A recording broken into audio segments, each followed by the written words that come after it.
Hello दोस्तों, कैसे हैं आप सभी। आप सभी का ही हार्दिक स्वागत और हार्दिक अभिनंदन करती हूँ मैं प्रीति मंडियाल, इंडिया के सबसे पहले पॉकेट फ्रेंडली चैनल और ऐप पॉकेट पढ़ाई पर, जहाँ पर हमारा नारा है #truly democratising education in India. Bharat के हर घर पढ़ाई पहुँचे, हर बच्चा पढ़े और आगे बढ़े। सच में लोकतांत्रिक बात करना है एजुकेशन का। दोस्तों, आज हम आगे बढ़ेंगे and English literature NTA paper 2 के तहत जो यूनिट नंबर 6 है, उसके तहत आज हम एक और टॉपिक एक्सप्लोर करेंगे। आपके सामने फ़ोटो तो आपको दिख ही रहा है। तो आज का जो हमारा टॉपिक है दोस्तों, that is basically Gokhale bill आज हम देखेंगे, ठीक है।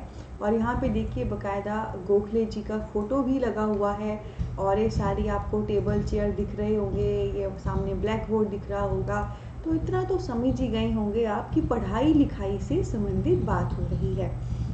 इस गोखले बिल में क्या कहा गया, क्या बातें कही गई, उससे पहले मैं शत शत नमन करना चाहती हूँ गोखले जी को, जिनका फ़ोटो ऊपर लगा है, क्योंकि इन्होंने ना सिर्फ ये बिल दिया है हमारे एजुकेशन से रिलेटेड, बल्कि इनका बहुत बड़ा योगदान है भारत को स्वतंत्रता दिलाने में और भारत आज जहाँ भी है उसको पहुँचाने में। तो शत शत नमन गोखले जी।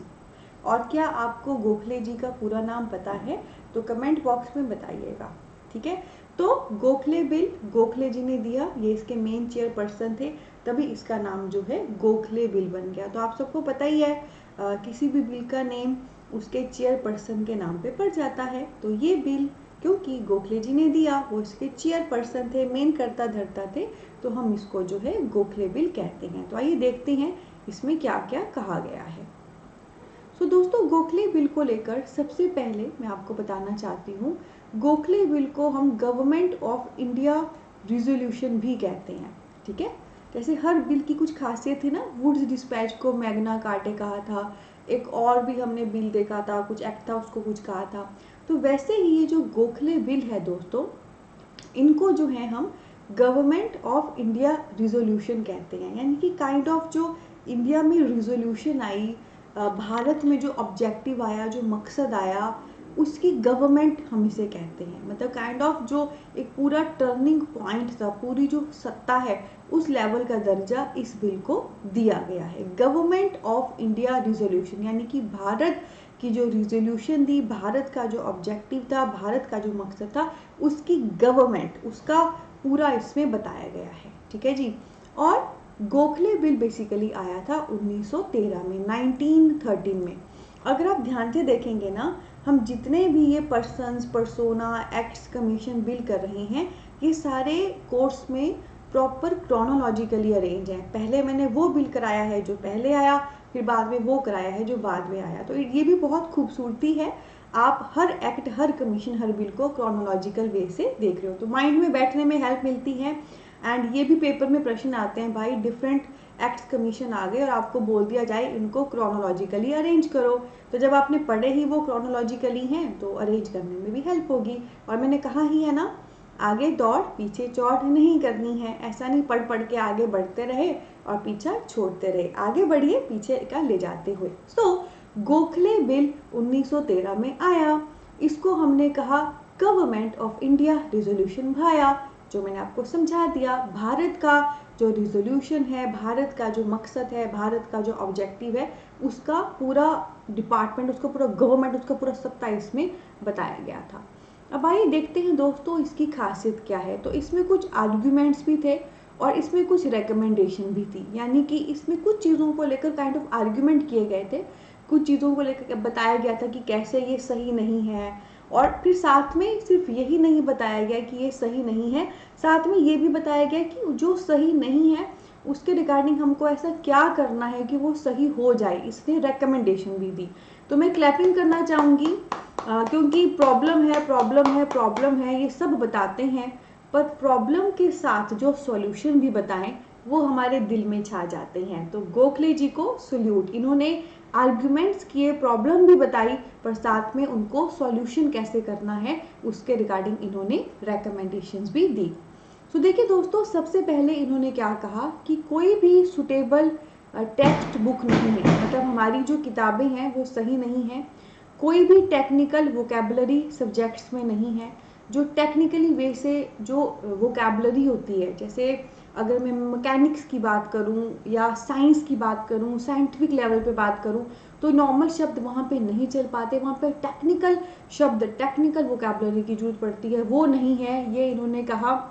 साथ में इन्होंने कहा हमारे पास सुटेबल टीचर भी नहीं है जो टेक्निकल सब्जेक्ट को वर्निकुलर लैंग्वेज में पढ़ा सके, यानी कि हमको अगर अपनी ही जो रीजनल भाषा है, जो हमारी मदर टंग है, उसमें अगर हमको कोई टेक्निकल सब्जेक्ट पढ़ाना पड़ गया जैसे मैकेनिकल एंड ऑल, तो उसके लिए भी हमारे सामने कोई टीचर नहीं है जो इतना कैपेबल हो। और ओवरऑल देखा जाए डिमांड ही नहीं है वर्निकुलर एजुकेशन की, मतलब ओवरऑल देखा जाए वर्निकुलर एजुकेशन देने की ज़रूरत ही नहीं है, मदर टंग में पढ़ाने की ज़रूरत ही नहीं है। तो ये सारी बातें कही। हमारे पास जो टेक्स्ट बुक हैं, जो किताबें हम स्कूल में दे रहे हैं, वो सुटेबल नहीं है, वो सही नहीं है। अगर मैं टेक्निकल वोकेबलरी की बात करूं सब्जेक्ट में, टेक्निकल वोकेबलरी जो मतलब काइंड ऑफ साइंटिफिक वोकेबलरी होती है, शब्द होते हैं, वो हमारे पास नहीं है। अगर टेक्निकल सब्जेक्ट को वर्निकुलर अपनी मदर टंग में पढ़ाना है, उसके लिए हमारे पास साथ कोई टीचर नहीं है। ओवरऑल हमारे पास वर्निकुलर एजुकेशन के लिए ज़रूरत ही नहीं है कि हम ऐसे करें। मतलब कहने का मतलब ये कहना चाहते थे कि हमें वर्निकुलर से उठना चाहिए, हमें ज़्यादा मदर टंग रीजनल पे फोकस नहीं करना चाहिए, समय के साथ बदलना चाहिए, जो नीड है उसके अकॉर्डिंग ढलना चाहिए। ठीक है। और साथ में दोस्तों इन्होंने ये भी कहा इवन हमारे पास इतना पैसा भी नहीं है कि हम इंडियन लैंग्वेजेस को ही मीडियम ऑफ इंस्ट्रक्शन के तौर पे रखें, यानी कि अगर हमको हमारी जो मदर टंग्स हैं, जो इंडियन लैंग्वेजेस हैं, उसको ही अगर हम उसमें ही अगर हमको पढ़ाना हो तो हमारे पास इतना पैसा भी नहीं है। सिंपल सा कहूँ, उनके अकॉर्डिंग वेस्ट ऑफ मनी था इंडियन लैंग्वेजेस में पढ़ाना, वर्निकुलर लैंग्वेजेस को बताना। ठीक है। तो गोखले जी, जिनका बहुत बड़ा योगदान है भारत को स्वतंत्रता दिलाने में, क्रांति में एंड ऑल, उनके अकॉर्डिंग ये सारी चीज़ें थी। 2 मिनट का सन्नाटा, मौन, क्योंकि आप सोच रहे होंगे गोखले जी तो ऐसा नहीं कहेंगे, इनके फ़ोटो से भी ऐसा लग रहा था जैसे पंडित जी लग रहे हैं, ये प्रॉपर है ना, कि इन्होंने तो भारतीयता लैंग्वेज की बड़े बल्ले बल्ले की होगी, पर इन्होंने ऐसा कुछ नहीं किया। पर एक आपको बात बताऊं, इन्होंने जो भी किया ना वो बिल्कुल सही किया, क्योंकि देखो ये सारी प्रॉब्लम इन्होंने बताई और उसका सॉल्यूशन क्या दिया कि हमको इंग्लिश एजुकेशन प्रमोट करनी है, हमको ऐसी रिजोल्यूशन लानी है, ऐसी चीज़ें लानी है कि ये जो सारी प्रॉब्लम है दूर हो और हम आगे बढ़ सके। और यही चीज़ है, ऊपर वाले पॉइंट में है आर्ग्यूमेंट यानी कि प्रॉब्लम जो उन्होंने बताई, और नीचे वाले पॉइंट में है उसका सॉल्यूशन कि इंग्लिश लाओ और सब बुरी चीज़ों को दूर भगाओ। तो यहाँ पे एक बात मैं आपको ऐड करना चाहूँगी। जनरली हम कहते हैं अंग्रेज चले गए, अपनी पूंछ छोड़ गए, या हम कहते हैं कि हाँ जी ये अंग्रेजी ये वो बड़ी तवज्जो दे रहे हैं। पर आप एक बात देखना, इस मोमेंट पे पूरे विश्व में सबसे ज़्यादा जो इंग्लिश स्पोकन जनता है और सबसे ज़्यादा जो पढ़ी लिखी जनता है वो सिर्फ भारत के पास है। सबसे बड़ी पॉपुलेशन जो पढ़ी लिखी है, एडुकेटेड है और इंग्लिश में कम्युनिकेट कर सकती है, बात कर सकती है, बात समझ सकती है, वो भारतीय हैं। इसी वजह से आपको पता है इतनी सारी कंपनीज के आउटसोर्सेज, इतने सारे कंपनीज के जो आउटलेट हैं वो इंडिया में खुले हैं और वहाँ पे लोगों को जॉब मिलती है। आप में से कितने होंगे जो बेंगलोर में जाके आपके नोन कोई जॉब कर रहा है, गुड़गांव में जॉब कर रहा है, वो बाहर की कंपनीज के लिए काम कर रहे हैं। तो बाहर की कंपनीज यहाँ पे ओपन हुई हैं क्योंकि उनको पता है कि भारतीय सक्षम है, उनके पास पढ़ाई लिखाई है, वो इंग्लिश में कम्युनिकेट करना जानते हैं, वो कर लेंगे। ठीक है। इसके अलावा अगर भारतीयों ने भी बाहर जाके जॉब करनी है, उनके लिए भी रास्ते खुल जाते हैं इसी इंग्लिश की वजह से। ठीक है। इंग्लिश बेसिकली सबसे ज़्यादा बोले जाने वाली लैंग्वेज नहीं है, सबसे ज़्यादा बोले जाने वाली लैंग्वेज है चाइनीज़, क्योंकि चाइनीज़ जनसंख्या सबसे ज़्यादा है। पर इंग्लिश लैंग्वेज सबसे ज़्यादा समझे जाने वाली लैंग्वेज है। मतलब डिफरेंट कंट्री में अगर 10 कंट्री हैं, 10 कंट्री की अपनी अपनी लैंग्वेज है, हिंदी, स्पेनिश, फ्रेंच, वो उनकी अपनी है, वो सबको आपस में नहीं आती होगी, पर इंग्लिश सबको आपस में आती होगी, तो वो आपस में जुड़ जाएंगे और मल्टीनेशनल कंपनी हमारी बन जाएगी। ठीक है।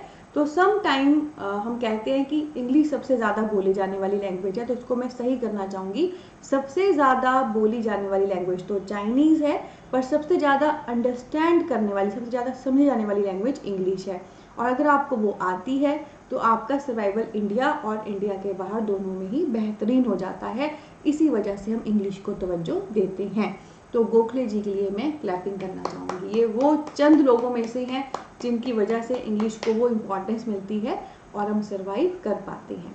ठीक है, तो ये बात मैं यहाँ पे मेंशन करना चाहती थी इनके बिल के साथ, क्योंकि जैसे जैसे हम एक्ट्स और कमीशंस कर रहे हैं, इंग्लिश को लेकर इतनी तवज्जो दी जा रही है, तो मैं चाहती थी आपको बताऊं कि इसके पीछे का गुड रहस्य क्या है। पर अगेन मैं कहना चाहूँगी, मैं इंग्लिश लिटरेचर पढ़ाती हूँ प्रीति मंडियाल, मैं हिंदी में पढ़ाती हूँ, इतने सारे बच्चे मुझसे पढ़ते हैं, नेट जेआरएफ रैंक लेकर आते हैं। तो एट द एंड मैं फिर कहना चाहूँगी, language doesn't matter, at the end your knowledge and your real potential matter. वो किसी भी वे से आपको हेल्प कर सकता है, पर हाँ ये डिपेंड करता है आपने किस फील्ड में जाना है, उसके according you should know all the things. ठीक है, तो ये हुआ हमारा गोखले बिल और उससे संबंधित काफ़ी खास बातें मैंने आपसे शेयर की। तो कैसा लगा आपको दोस्तों सेशन? अच्छा लगा तो वीडियो को लाइक करें, हमारे चैनल को जरूर सब्सक्राइब करें, और साथ में क्या आप ऐसे ही कंप्लीट इंग्लिश एनटीए पेपर 2 की तैयारी करना चाहते हैं, तो आपके लिए गुड न्यूज़ है। जस्ट अभी डाउनलोड करिए इंडिया का सबसे पहला पॉकेट फ्रेंडली ऐप पॉकेट पढ़ाई, जिसका लिंक नीचे वीडियो के डिस्क्रिप्शन में दिया गया है। और वहाँ पर आगामी इंग्लिश एनटीए पेपर 2 के लिए कोर्स भी लॉन्च हो चुका है। वो कोर्स जो है बेसिकली उसकी 1 ईयर की वैलिडिटी कंफर्म है, उसका जो रेट है मात्र 2499 है। ठीक है, और वो भी आपको इजी इंस्टॉलमेंट ऑफ 833 पे अवेलेबल है। और साथ में दोस्तों ये एक कोर्स नहीं है, it is a bundle of courses. इस कोर्स में जब आप जाएंगे आपको हर यूनिट पे proper study material, proper MCQs, video lectures मिलेंगे, साथ में इसमें mock test, test series, practice paper, PYQs हैं, लाइव डाउट क्लियरिंग सेशन है, यानी कि आम के आम गुठलियों के दाम। तो आज ही इसका हिस्सा बने। इसके अलावा दोस्तों हमारा कॉन्टैक्ट नंबर, व्हाट्सएप नंबर नीचे वीडियो के डिस्क्रिप्शन में दिया गया है। आपकी कोई भी क्वारी है स्टडी रिलेटेड, इस कोर्स संबंधित, तो आप वहाँ पे हमें जरूर व्हाट्सएप करें, कॉल करें। मैं और हमारी टीम आपको जरूर हेल्प करेगी और गाइड करेगी। इसके अलावा दोस्तों बहुत सुंदर परिवार है हमारा फेसबुक, इंस्टा, टेलीग्राम पर, वहाँ पे भी आप हमें फॉलो कर सकते हैं, लिंक नीचे डिस्क्रिप्शन में दिया गया है। बहुत सारा प्यार, बहुत सारी ब्लेसिंग। मिलते हैं एक और लाजवाब सेशन के साथ आने वाली क्लास में। Take care.